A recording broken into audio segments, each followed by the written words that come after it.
Divadlo Trubadúry vzniklo vlastne náhodou, alebo teda vlastne nie.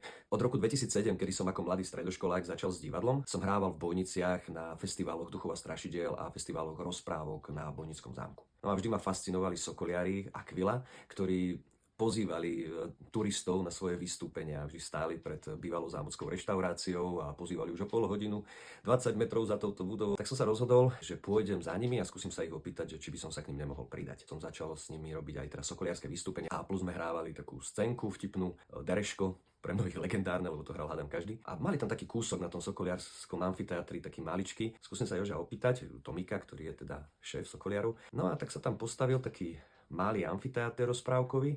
No a od roku 2016 sme tam začali hrávať. Ak ste sa niekedy do niečoho pustili, ak ste niekedy niečo začali, že aké to bolo, čo sa vám prihodilo, pokojne napíšte do komentára, alebo dajte aspoň like a sledujte naše sociálne siete.